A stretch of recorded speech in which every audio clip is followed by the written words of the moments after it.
In what seemed to be a mirror image of Bangladesh or Sri Lankan protests, Nepal saw thousands of students on the streets on Monday and Tuesday. But that is where the similarity ends. The issues were completely different. The anger against the administration, similar. In capital Kathmandu, thousands of young people, school and college students, many of them still in uniform, took to the streets. They called it the Gen Z protests. So far, 19 people have died after police opened fire and over 200 are injured.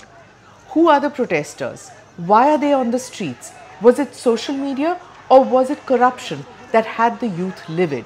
This is Quick Take, your quick guide. I'm Smita Prakash.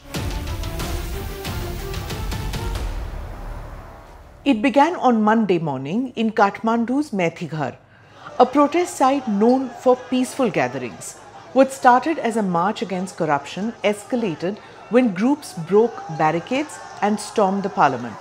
Police responded with tear gas, water cannons, and then live bullets. On Tuesday, 9 September, the protesters were back on the streets. They began stoning homes of politicians. By Tuesday afternoon, the Nepalese Prime Minister KP Sharma Oli resigned after the massive anti-government protests. The Nepali police in riot gear are overwhelmed. At the heart of this protest lies a simple grievance: corruption without consequence. Nepal's youth say scams are exposed again and again, but justice delayed or diluted. Take the Airbus deal of 2017. 2 aircraft, a loss of 1.4 billion rupees. Some officials were convicted, but for the public, it was too little too late. The spark this time, a sudden social media blackout. The government blocked 26 platforms: Facebook, Instagram, YouTube, WhatsApp, cutting off lifelines for families, especially those with relatives working abroad.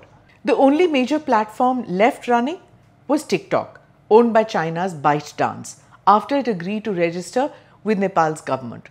But critics warn that this opens the door to greater Chinese influence.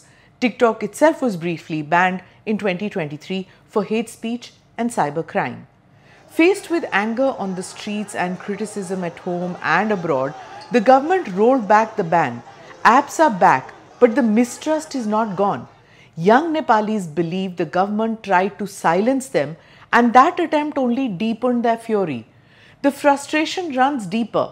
While Nepal's average income is just $1,300 a year, the children of politicians enjoy lives of luxury abroad. This inequality is glaring and visible on social media and has become a rallying cry. The anger intensified about the undue advantage and privilege that children of those in power, Nepo kids as they are called, they get.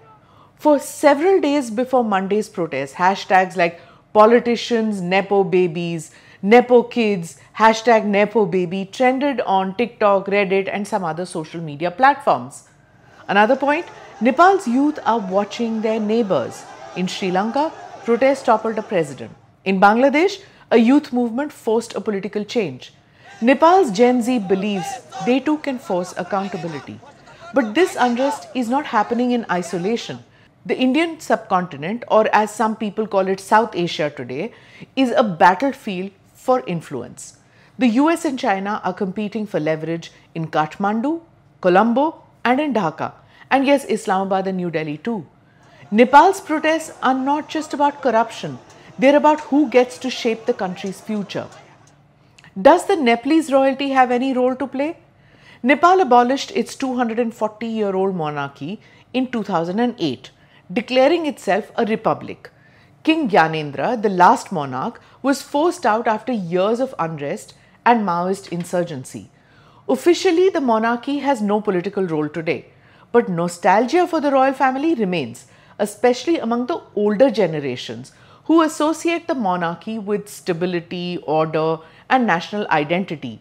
In times of crisis, royalist groups often resurface calling for restoration. So far, Nepal's Gen Z protests have not carried a strong royalist banner.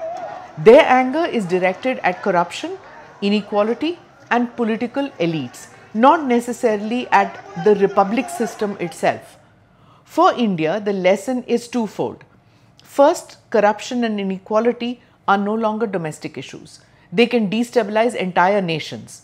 Second, In a neighborhood where protests can turn into revolutions, New Delhi must be vigilant.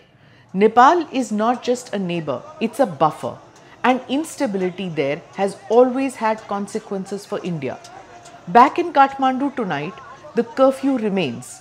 The social media ban may have been lifted, but Nepal's Gen Z has shown that they are not afraid to challenge authority.